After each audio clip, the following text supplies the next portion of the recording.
she stole my thunder, my introductory thunder. But I just want you all to know, this is a very special event. You were the first people in the world to see and be able to purchase this book. Yeah. We flew them in, especially for tonight. So, the rest of the world won't be able to get them until about 3 weeks from now. So, consider yourselves lucky. All right, for the man who needs no introduction whatsoever, he's an activist, he's a first-time author, he's a long-time designer, he's an animal enthusiast, and he is, I would say, my best friend, Mr. Stan Herman.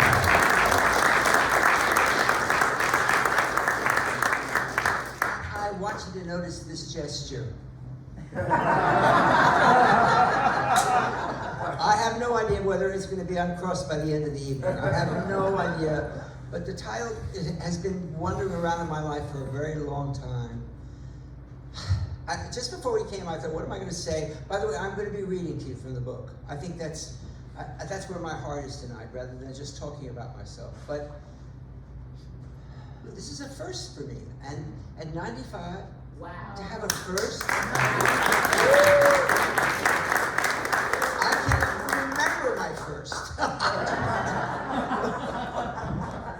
It's in the book. It's true. There's so many people, friends here. I can go down the list. There's Fern and Jim and Helen and my nieces and nephews and Michael, who works with me.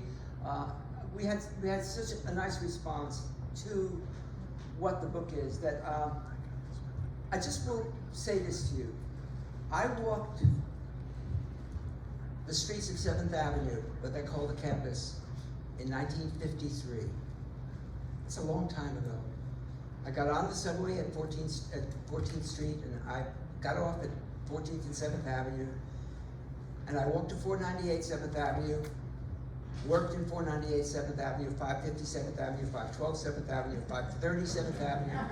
I worked in all of them at a time when, at 12 noon, all the tailors would come down to sun themselves, because 7th Avenue is a wide street, and they were able to put their head up to the sun and yenta and tell everybody what was going on at Herbert Sondheim, or what was going on at Maurice Rentner, or what was going on at Ben Zuckerman. These are labels that I grew up with when I first came to 7th Avenue. It was before the designer was deified. It was before we came out of the back rooms and became real people. It was a different time. It was a time that I was able to apprentice for 8 years before I got my first real big design assignment. And through those years, I think I probably met every legendary name that ever existed, from Annie Klein to Pauline Trigère to Ola Cassidi, to all these people who are Oscar, Bill, Jeffrey Bean, Donald Brooks, all the people that actually are my contemporaries, maybe a little older, but not very much, at the same time. So when I look at you today and I think of my book, I think of the past. I certainly am here in the present, and who knows what the future will bring. Maybe it'll be another book.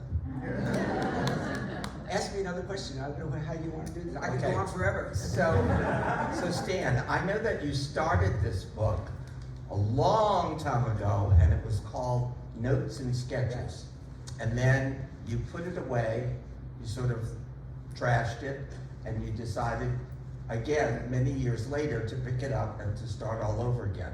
So tell us a little bit about that. Well, the truth is that the pandemic did it. I wrote Notes and Sketches over almost a 20 or 30 year period.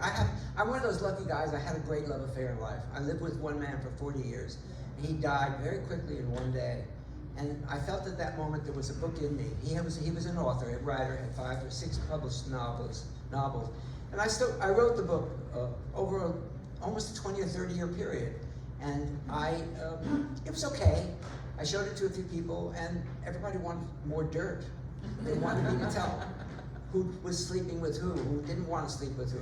And I wasn't where my head was at. So I put the book away, and then during the pandemic, I write everything in longhand. My father didn't let me learn how to type. He said, Jews don't type.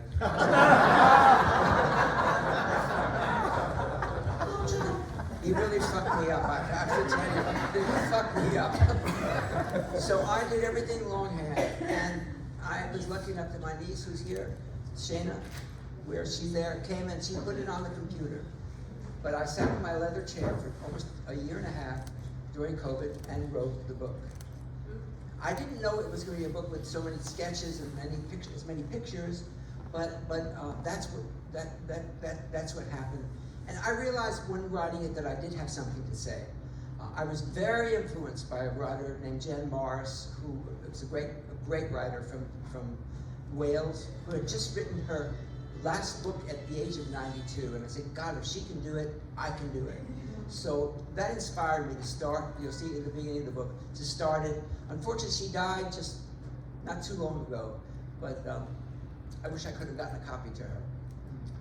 So, you lost your mother at a very early age. Yes. And that sort of led to the beginning of the book and to something I would like you to read to us, which is a chapter called Die Mutter. Right.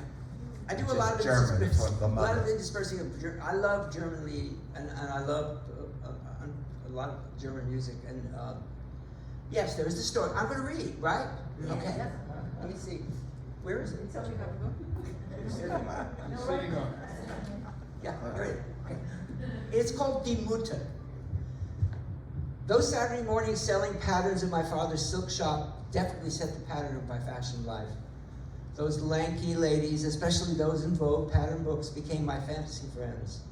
But it was my father asking me to hold the pins while he dressed the windows, shuffling on his knees, that I remember most vividly.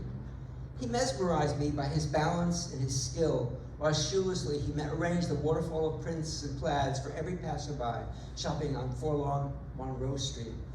Until the very end of his life, he could measure and treasure a yard of fabric like no one else I ever knew.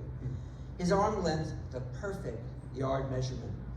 During World War II, fabrics were scarce and he was quite frugal with his selection, often leading the fabrics to swelter and fade, eventually bundling them and selling them onto the sale counter as seconds.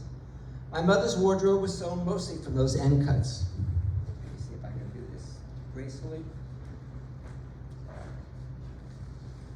Once in a while, she would ask for a cut of silk or wool to face an occasion with confidence, but the house dress remained her staple. It's easy to see her sense of style in the fading sepia-tone pictures of her short life. Her fabric of choice was sheer rayon Bemberg, which took print beautifully, with prints that were shy enough to go unnoticed in synagogue. I often wondered how my father's later success in life, with money abundant, would have affected her wardrobe. It was my stepmother who filled that gap. Bronx-born, she swept into our lives with a wardrobe influenced by the big city. She filled the tiny house she chose to live in with a squadron of dresses, day to evening, not a house dress in sight. The closet floor was a cadre of pointed-toe shoes, which eventually wreaked havoc with her feet and created hammer toes that crippled her in her later life. She loved pleats, and there were many pleat skirts that peeked out of the closet. I'm sure my love of pleats began in those closets. Her blouses and her sweaters were neatly folded in tissue paper, and it was in those tissues that I discovered my first sex book. It looked like a librarian's guide to the sex act, its most pornographic word, fellatio, a word that provoked major bodily pleasure in my teen years. I don't ever remember fantasizing about wearing her clothes, although I do recall holding a cocktail dress against my body and assuming what I thought was a female slouch. My fantasy was more sports-oriented, to be chosen for the first team in stoop ball. It seemed more exciting and attainable. My stepmother loved the fact that I would be a designer, and as my career progressed, kept copious files of my success. And I enjoyed designing for her. She was tall, ample-breasted, slim-hipped, and not afraid to tower over my father's very short stature. She always wore those high heels, and when they would no longer support her weight, that pointed-toe shoe was still her choice.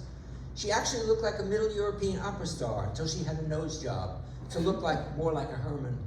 Her ideal was Hedy Lamarr, the great Jewish movie star who had a stellar profile, and she wanted that profile. After the operation, to me, she looked less like a star and stepped back to the chorus. Her crown of hair could be magnificent, but she kept that well-coiffed hair and that wig-like perfection much too long, until the day she died. My favorite design I made for her was a navy lace gown that she wore to present the 5-gated trophy my father gave in Madison Square Garden every year. There's a stunning picture of her pinning a ribbon on the glorious head of a victorious horse. You can tell she trusted the rider more than the horse. 2 women, my mother Helen, who slipped me into a perfectly balanced sweater and shorts, holding my hand as we walked the sparse gardens of Passaic, New Jersey. The woman whose DNA has definitely influenced almost all of my artistic decisions I've ever made. To the stepmother who never saw what was coming when she married a man with 2 young sons. Both women represents the formative years of my life.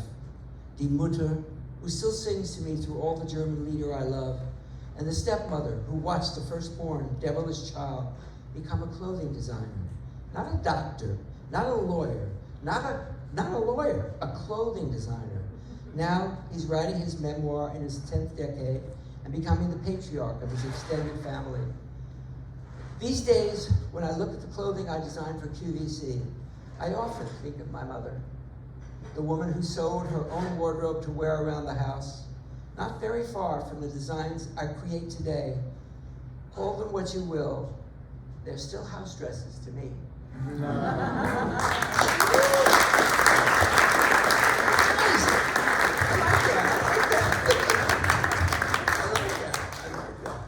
So, yeah, okay, so Stan, you went to University of Cincinnati. Yes? And you studied fashion design, correct? And we know already, because you talked about it a little bit about your father and his fabric shop, and you're working in that fabric shop. But when did it really hit you that you wanted to be a designer?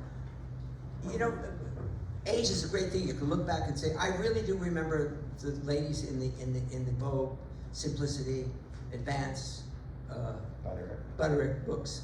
They were the ones who, they walked off the page and said to me, you're a designer. You should be a designer. And the fact that my father had a silk store, I held Berkshire in my hand constantly. I love fabric. But you know, what was so extraordinary to me, Jeffrey, was that my father accepted it. I don't know why. I don't think he took it seriously in the beginning, but I get what I want eventually. I'm tenacious. That's why I could be president of the CFDA for 16 years. I was tenacious.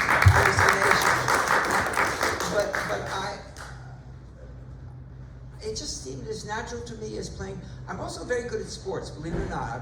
I was always on the first team of everything until I didn't grow like everybody else did. And I was, you know, you can't play football, you can't play basketball. So I ran, I was on the track team, I became a very good gymnast. In fact, many years later, I was actually cast in a Broadway show because I was such a good gymnast, a show called La Plume de Menton. Anybody there remember? You do? There was a very famous scene in the second act where not nuns, but the priests have to, they hold on to ropes to ring, to open for the church bells. And what you had to do is, you had to be a real gymnast, because when you held on to them, you eventually were swinging around each other. And I did that for 6 months on Broadway. For 6 months, I swung up. And what we used to say to each other, don't forget to wear underwear. And some of us didn't. Okay, so I think we'll skip right into your next chapter reading, which is a chapter called Garmento. Garmento, I love that word. I love it, it's a love letter. Okay. During the 10-year term as president of 7th on 6 in the fashion shows in Bryant Park, I participated in a number of documentary films. The first was called, appropriately, The Tents. It followed Fern and I through the process of forming those fledgling press weeks and setting up our tents in that elegant city park. But when I was approached to be a part of a film called Schmata, rags to riches. All of my Garmento personality kicked in. I've always felt protective about that word. My father owned the biggest schmata store in all of New Jersey. I knew what a rag was before the time I was a toddler. My instincts about the film were right. It turned out to be beautifully produced, directed, and championed by the formidable Sheila Nevins. I came off well, aging sage that I become, with lots of history in my head. My face-off with the Rustock conglomerate, fashion versus commerce, is a story often told. They closed Mr. Moore because no matter how much the press genuflected, the bottom line didn't support the applause. At the same time, they were exposing their dubious business practices, which a conglomerate often uses to improve the bottom line. The film artfully showed the chipping away of manufacturing in America, especially in New York, with the loss of the mom-and-pop accessory companies that lined the garment center side streets. The shuttered, often antiquated factories that sewed so much of America's fine fashion labels, and the gentrification of the buildings along 7th Avenue and Broadway, where showrooms were giving way to law firms and insurance companies, where every move meant rent hikes that made staying within what I call the campus no longer affordable for manufacturing.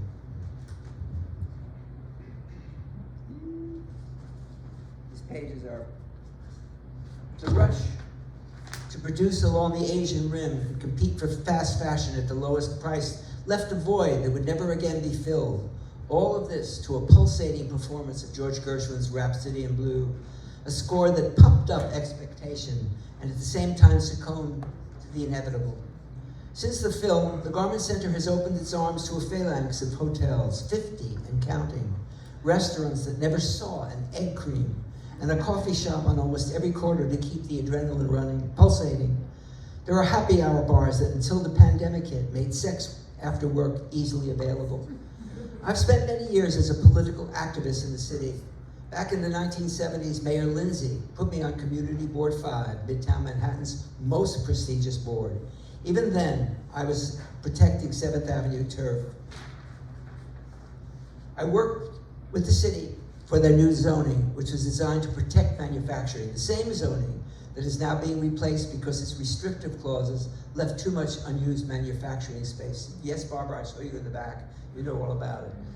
During my 25 years on that board, I was the head of new construction in Midtown Manhattan, at a time when zoning changes were opening up the heavens to builders who lived by floor area ratio.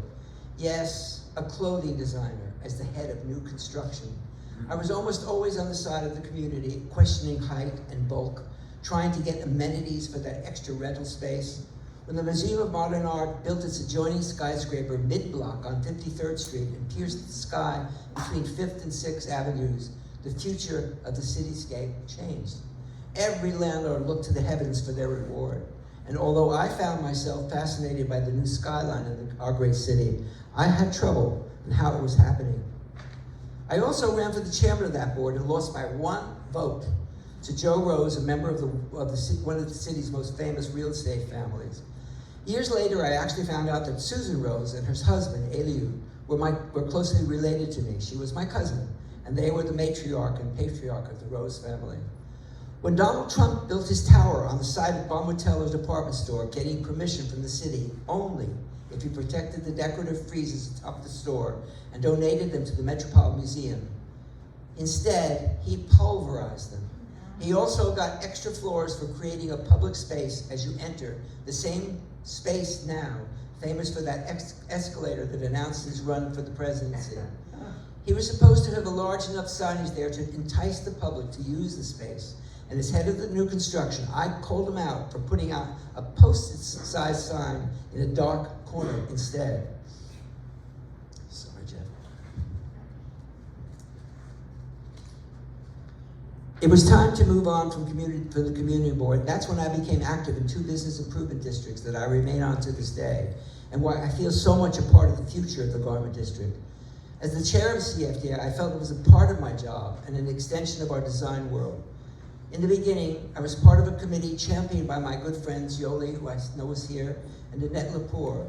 I also worked with our current CFDA CEO, Stephen Cole, trying to protect enough manufacturing space to keep the word garment relevant to the area. It's still a work in progress, although at this point, as far as I'm concerned, the inevitable is happening. How can one justify sewing a t-shirt in the middle of the most expensive real estate in New York? How does one make sure there's a core and a space for the showrooms that sell those t-shirts? Sorry. As you get older, you're not so good with your hands. The clothing wraps may be dodging investment bankers, Starbucks replacing Ben's Deli, but we should make sure that working conditions in the area are modernized, revel in the new plazas going up along the avenues, and continue to spritz Garmento perfume around the area. The plaques along 7th Avenue that commemorate our most prestigious designers are being removed as too many people are tripping on them. Somehow the plaques that line 41st Street, leading to the library plaques that honor great writers, has not fallen to that same fate. It's now up to the CFDA to decide where they will go, where they would not be hazardous, wherever they go. I've made it no secret of it. This Garmento wants his own plaque.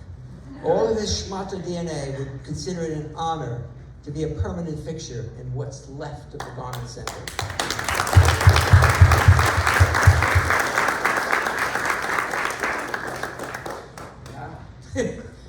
All that's very true. You know, we have Wall Street, we have all those places, but we do have a Garment Center. And realistic, we know that we can't compete. We can't sew everything on the Garment Center, but it should stay there. I hope that someday the CFDA has a building that represents all of the designers. Many years ago, I tried to buy a building on 14th Street with a lot of wealthy people, but it didn't. I'm 40th Street, but it didn't quite work out. But I think it may be in the council's future. I hope so. Good. Yeah. So you've been a long-time denizen. Put your microphone up to your mouth. I'm sorry. You've been a long-time denizen of Southampton. You've been there since 1953? 1953, I went to Southampton when it was 3 houses. You can have a plot of land for $500. It's true. And you now have a large compound. I do. On Big Fresh Pond, which is idyllic. For any of you who've never been there, it's like being on Golden Pond or being in Maine or New Hampshire. It's not manicured, it's not, it's not perfect, and that's what's so lovely about it. And my favorite story, or one of my favorite stories in your book, is called The Parlor Car. Right. And it talks about how you used to go out in the 50s, 60s, 70s on the train on Friday from work to Southampton. Would you read that for us? I would love to. I just want to tell you, there were parlor cars. They were stolen from places. Many years later, of course, I did all the clothing for Amtrak and for Acela. So I think America loves trains. I think we like being on trains, and it was a different experience at that time. This is called the parlor car. When people find out how long I've been in the Hamptons, at this moment it's 65 years, the first thing they ask is, what was it like then? You must have seen lots of changes, and I did. Although I still feel the East End of Long Island is special, and I will be there until I die, it's not the same. Those potato fields and untouched dunes, the empty back roads and the shuttered estates are long gone. But what I miss most are the parlor cars that made up the Cannonball Express, the 4:30 p.m. out of Penn Station, aging, plush, swivel chairs lining either side of the car, far enough from each other to ensure privacy. If my memory is correct, I think there were Persian runners the length of the car, and there was a bar car to start the weekend the minute you got onto the train. There were old Pullman cars, hand-me-downs from the railroad's heyday. There were even a few contemporary cars that gave you the feeling that you were on a tacky Orient Express.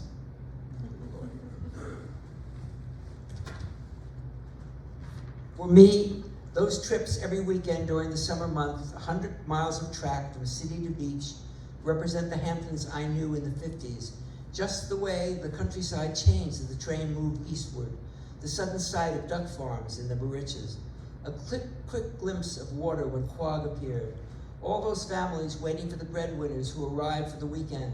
For me, it was Jean waiting at the Southampton stop, always in the same spot, competing with Charlotte Ford, screaming for Edsel, Mayor Lindsay waving down his distracted Mary, and Kathy Montezemolo, the Vogue editor and fashion icon, picking up her bike for the trek to her compound.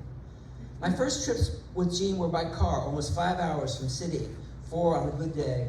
That's why the Hamptons were exclusive, and the fact that it was a resort without hotels. Day tripping was adventurous, and the season was short, the end of June to September. Few people stayed later, although as I remember, there were a small group who remained until the holiday celebrating Oktoberfest, long before going to Florida. There were also lots of locals who felt privileged to mingle with society, who serviced their homes and country clubs. It was very Republican and very white. The biggest tension were between the Catholics and the Protestants. The Murray family compound with its imposing high wall was the Catholic foothold in Southampton. There wasn't a Jew in sight, but they were there. The cemetery in Sag Harbor is proof of that. In Southampton, the few that were known were the merchants, the Goulds, the Presses, Shep Miller, the Silvers. Those are the ones that I knew. The woman, Revel Biggs, who sold me my property I live on, had married into one of the upstanding local families. Her lover, Bill Dunwell, was the town historian and ran the Southampton Beach Club. She loved rubbing up against the privileged class and took on many of their attributes.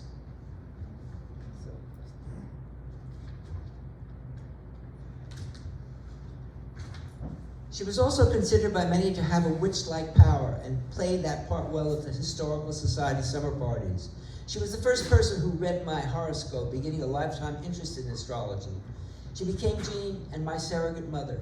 I'm still living on that property I bought from her, and as I look across the lake, the vistas is the same. Only the trees are taller, and a few more houses are clinging to the shoreline. The movement of the seagulls, the mallards, and the Canadian geese still ruffle the waters, cleansing their feathers, in fact.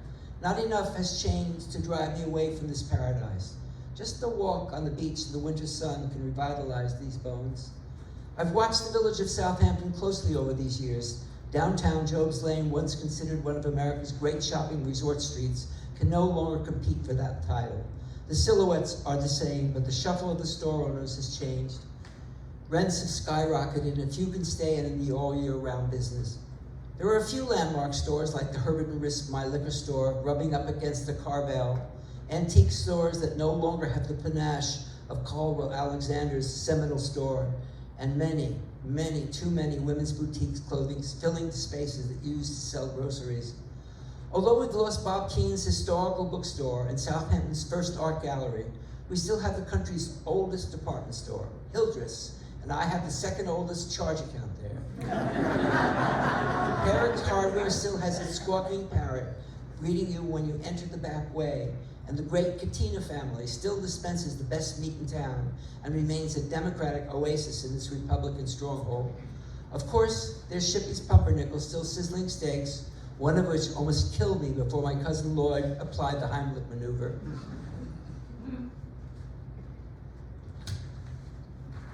John Duck, long gone, was Friday night dining for almost everyone.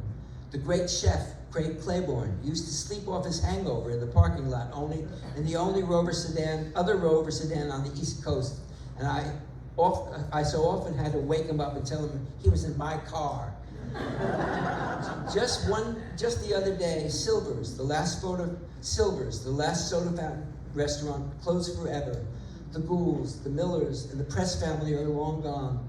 We have our Ralph Lauren, and we used to have Saks Fifth Avenue, but Southampton has never become the boutique for the wannabes.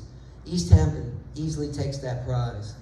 Now that I'm in my 6th decade in a house that I shared with Jean for almost 40 years, the choice to move here was a wise one.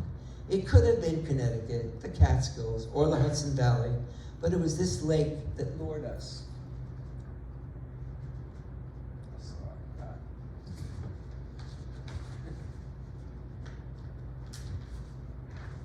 The Hamptons today seem so posh and untouchable to so many people, but to the two of us, it's always been home. Even our new friends were sometimes famous names, and we squeezed the same vegetables at Schmidt's that the power players did. We treated it the same way anyone treats their hometown.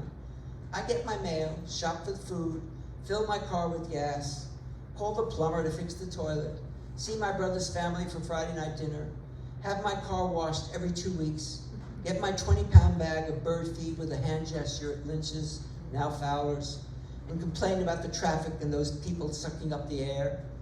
Oh yes, it's changed in almost 70 years, but I can live with those changes. Just walking on the beach, either on the bay or on the ocean, brings everything into perspective. By the way, the trains that come out from the city these days are no faster than those parlor car days, but you can be sure there's not a swivel chair in sight.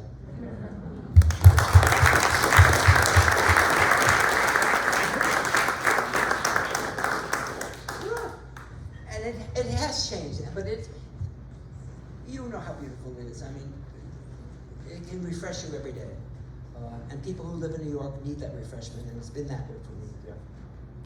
So, in writing this book, what did you discover about yourself that you didn't know? It's a hard question.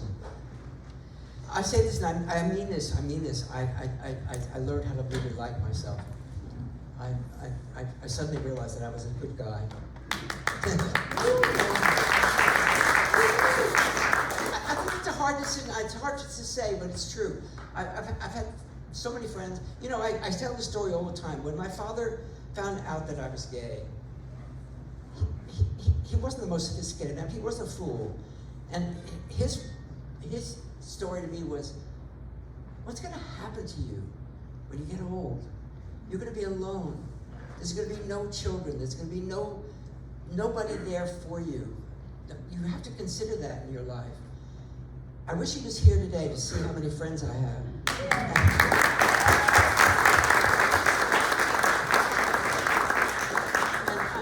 And I think that's an important lesson for people.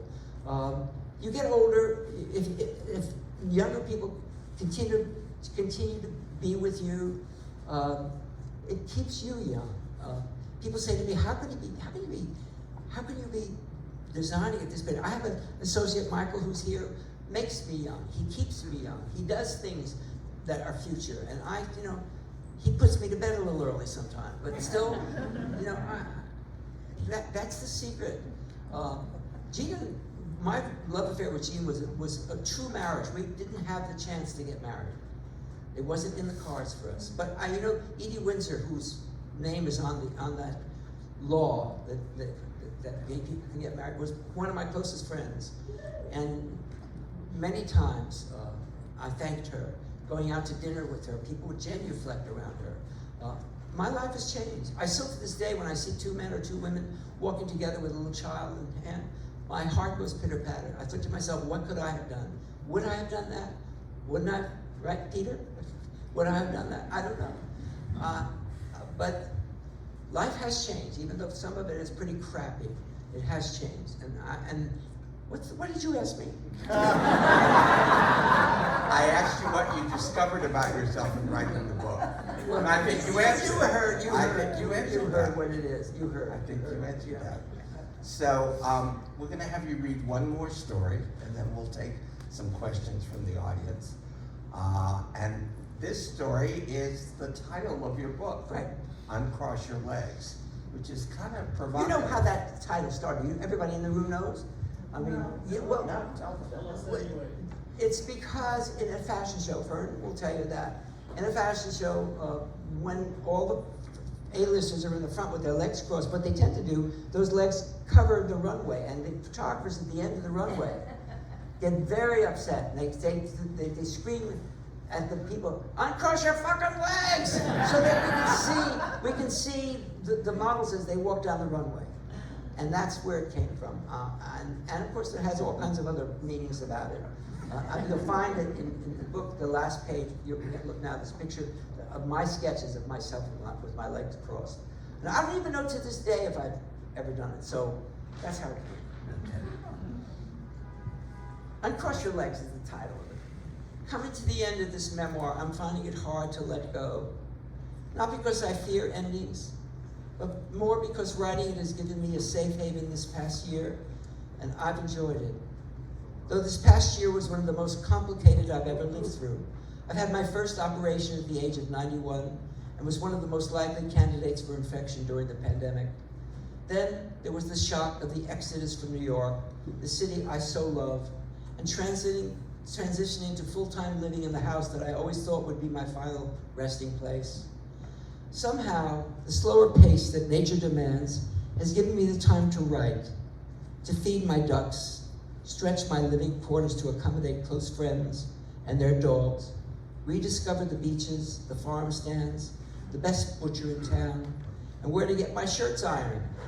There was a week that QVC booked me twice on their late night primetime shows. It was the same week I was left to my own device with no one at the house to help me make my home a stage set. Yes, I was no longer driving down to the QVC headquarters to go on air. Everything now done through Skype. Although my good friend Grant had artfully rehearsed this aging moron, and I felt confident I could do it myself, I didn't feel confident at all. He had plugged the plug, set the lights, opened the computer, and all I had to do was press the green button and look into the camera. While waiting for my clue from the show's producer that would link me back to the world, my mind began to wander. Here I was, in my 10th decade, dressed from the waist up in 4-ply cashmere sweater, looking into a camera that would connect me to 100 million households in a room so private that I didn't have to wear pants at all if I didn't want to, surrounded by all the stuff that I collected over the years. Sitting next to a vase filled with searching sunflowers and holding in my hand a lucky owl figurine that I had bought in Greece. In front of me was a picture I had painted 50 years ago of our hot waterless shack and the 150 bird figurines I'd collected, me sitting comfortably on the many window ledges of the house. I rubbed my eyes, smudging the Kevin Aucoin concealer cream that the lady at the White's Apple Apothecary had forced on me as a gift, little sample packets that would mask my aging dark spots. I began cruising through the years, piling up moments of pleasure and pain that these walls were familiar with. Crossing my right leg over the left, I waited. Every minute seemed eternal. The green light was not yet green. The one thought that seemed to hang in the air just was how much I love my privacy and how I was always able to find that in the very public world of fashion. Nothing could have revealed that lifestyle better than this very moment, alone with my legs crossed, waiting to enter center stage and uncrossing my legs in front of the largest audience of my life. My friend James, the gentleman who does my horoscope, has always told me about my moon in Scorpio being in my 5th house and how it has turned this very private Virgo into a proscenium arch queen once the camera starts to roll. This was to be a 12-minute hit, set aside for my zip front robe, my most popular item in my arsenal of at-home wear. When the lights went on, I uncrossed my legs, pitched my voice higher, and greeted the two hosts, Leah and Sean, with my usual abundance of energy. We sold over 4,000 pieces in 12 minutes, way beyond the expected goal, and I was a hero once more. At the very end of the cell, the producer said, "We need more Stan Herman on the evening shows." Oh yes, you do. It was midnight, and this Cinderella was ready to slip out of his cashmere and wrap himself in the fluff of blankets in his bedroom. There was always a fire in the fireplace. There was already a fire in the fireplace. How decadent and earthy to fall asleep to a flickering flame. On my way upstairs, I suddenly realized that my left foot had fallen asleep from all the crossing and uncrossing. I wondered if any of those front row A-listers at the fashion show had collapsed in pain just as I did. Has writing this memoir given me the secret to uncrossing my legs? Have the private parts of my life respected the public parts and vice versa? I wonder if Jan Morris was able to uncross her legs down there in Wales. I wonder how much longer I'll be enjoying the simple action of placing one leg over the other and comfortably dangling my toes in midair. How long before both feet fall asleep?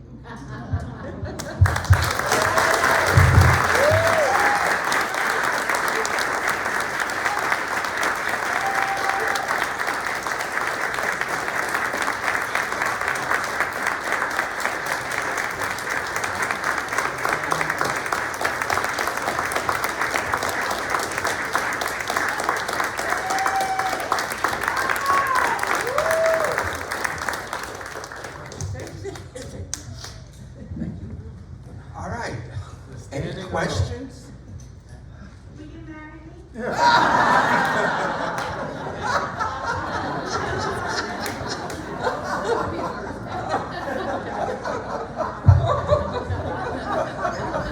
Yes, yes. I've got a question right over here. Yes. Stan, what's the difference between a Jeep and a Range Rover? Oh. Well, the Jeep came first. The Jeep came first, and I was in the Army in the Korean War, and I drove a Jeep. It was called a Willys Jeep at that point. The British realized how important that car was, so they developed the Defender. And it was a clunkier, stronger, but it became very chic, as you know. I'm a Jeep lover, and I brought the first Range Rover into America. You know that. I stole. It was. You couldn't. It didn't pass any the rules or regulations for it. And I have had Rover cars since I'm in the '60s when they had sedans. I'm a car buff. I'm a car nut. Between putting hemlines. Stan, tell the story about the night you held your own with Mel Brooks, George Segal, and Dick Sisko. Oh my God! Dan, I didn't see you there. Repeat the question. There was a very. The question was repeat. There's a very famous. You can pull it up. There's a very famous show that. David Susskind. David Susskind show. Remember David Susskind? Yes. There was a show called Famous Sons of Jewish Mothers, and Mel Brooks was on that show, and I was on it, but it was the Mel Brooks Spectacular. It was an amazing show. I tell you, you should go to see it. My stepmother was very confused by it because I did a terrible thing to her. I talked about the fact that when she moved into my life, she removed all the locks on the doors, and I was growing up, and I couldn't. I had, when I masturbated, I had to hold the door closed like this.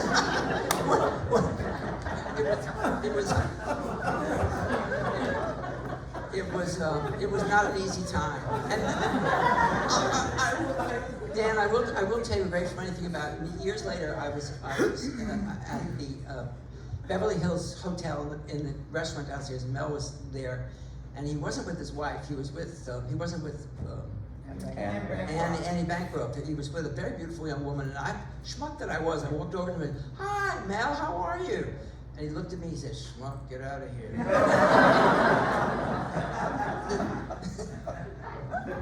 We have a question right here. It's not a question. Hi, Stan. Hi. Bravo. The book's amazing. I just want to tell you that in 1977, you came to the High School of Fashion Industries to speak with my class. Right? And that year, you inspired me to be in fashion along with Anthony Muto and Charles Clybacker. Oh my God. And I've had an incredible career. This industry has been amazing to me, like it has been to you. And I just want to tell you, That's very sweet. Thank you. Thank you. Were you there when Mark was there? Mark Jacobs? no. Okay. Because I hired Mark when he was still in school. When he opened the book and I looked at his knit stuff, I couldn't believe it. I couldn't believe it. I called Parsons right away and said, "You got to take this guy. He's amazing." And Anthony Muto became a lifelong friend of mine. Wonderful man. Yes, You know, he taught at the University of Cincinnati, yes, he did. and that's where I went to school. He's my contemporary. Yes, he Yes, is. he is. And he was a very good friend. We used to run into you all the time with your black poodle. Oh, I had a poodle. Oh, named Mozart, Mo for short. And boy, he could sing anywhere, any part, any soprano. Vern was so scared to death of him because he would bite everybody, except me. And he has his own chapter in the book. Oh, it's a beautiful chapter called Poodle. It's really, Called The it's Standard. the standard. They get a bad rap, but they are extraordinary dogs. Okay, who's next? Right here. Stan, tell us about the cover of your book. Oh, that's a good question. The cover was done for a magazine called After Dark. Anybody remember After Dark? Yes. Work for them. You did. And Ken Duncan? Yes. Yes, Ken Duncan. And it was, I think it was about 1968 that cover was from. And the model is Natty Abascal. Did anybody remember Natty? Yes. And you tell them what Natty is. Natty Abascal was one of the top models in the 60s and 70s. Oscar de la Renta really loved her. We did. And she became the Duchess of Feria. She's divorced now from the Duke of Feria, but she kept the title. And she has two gorgeous, tall, good-looking sons. And she still looks beautiful. amazing. My God, she looks She's exactly in her like the 80s picture. and she looks beautiful. And if you want to know if I was wearing underwear, I was. I was. It was a fun moment. We did other shots, but she just looks so beautiful. And I think the dress is nice. I think the whole, Tell them how much the dress costs. I think it was $39. But I haven't mentioned it, but the most important, as a designer, my most important era was the 60s. I owned a company called Mr. Mort, and the clothes were clean, they were clear, they were good. I had a good idea about who I was dressing. It was the moment in time when no longer do you want to look like your mother, you wanted to look like your daughter. We changed, there was a whole phalanx of young designers, myself, Leonardo Ducci, Annie Klein. There were so many of them who filled the pages of Mademoiselle, filled the pages of Glamour rather than Vogue and Harper's. We were the pioneers at that time. It was very exciting. And like most, I say in the book a lot, I bit off the edges of fashion, but I bit off a very, very healthy pie. So when I got to the middle, I was able to stay there for a while. And to this day, I'm in awe of those people who live in the hot center, who keep businesses over the 10-year period or 20-year period. People like Ralph, Troy Birch, and Donna, well, not Donna so much now, but it's hard. It's hard if you're really creative. We are, I can only talk for myself, but we're sort of not sure of ourselves. We show clothes twice a year. And if it's not love, and if it doesn't sell, it's over with. It's a 10-year shelf life. If you go beyond that, I think it's great. There are people here who are working with me now, Seth over there in Comar. When I look at the people that we work with, how different it is now than it was then. I'm still a sketcher. You'll see in the book my sketches. I'm a pretty damn good sketcher too. Yeah. That art seems to have been lost. I think there's still great sketches out there. Michael, one of my assistants out there, is the greatest sketcher in the world. I don't know. You'll see in the book, I had so many careers. I had uniforms, big time, since the 70s. I do every uniform. I'm from McDonald's for 15 years. I started with JetBlue when JetBlue was called Taxi. I've done FedEx uniforms since 1980. That's a long time to have one account. At this moment, Michael and I are doing the Sandal Resorts, 25 hotels in the Caribbean. We just did all the clothes for Central Park, for the Conservancy, the hotel, the TWA Hotel out in JFK. It's a diversified career, so I've bitten off the edges, but the edges have been pretty rich.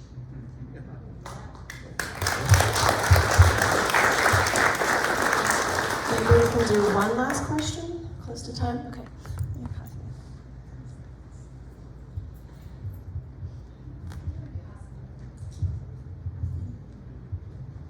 I'm not really going to ask a question, I'm just going to make a statement for everybody to know. Stan talks about QVC quite a bit in his book.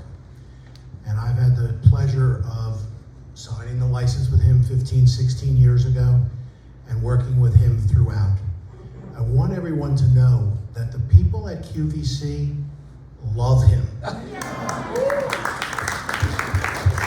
When he goes on, it's a circus. It's unbelievable. He's an entertainer, he's a seller, he's a designer, he's a personality.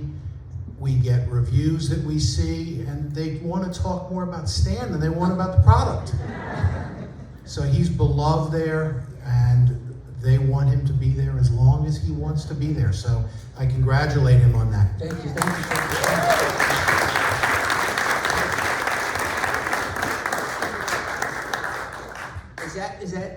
Is that our time? We're about at time. Do you want to say anything else? Well, I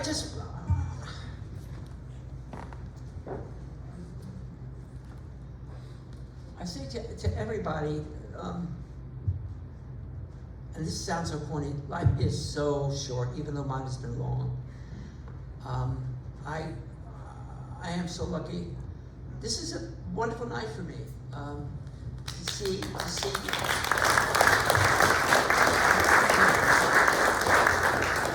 the love and all the people. I know most of you, so you know me. But I want to thank you for coming. I hope you love the book as much as I did writing it. I lived with a man who I loved so dearly for 40 years. He was a novelist. I wish he had had a chance to see what I wrote. I think he taught me a great deal. Every night before we went to bed, he would read to me. And I would sketch. You'll see in the book, I have too many sketches of him, too many pictures of me, but the book is Stan Herman. So thank you again for coming. I'll be here signing books. Thank you so much.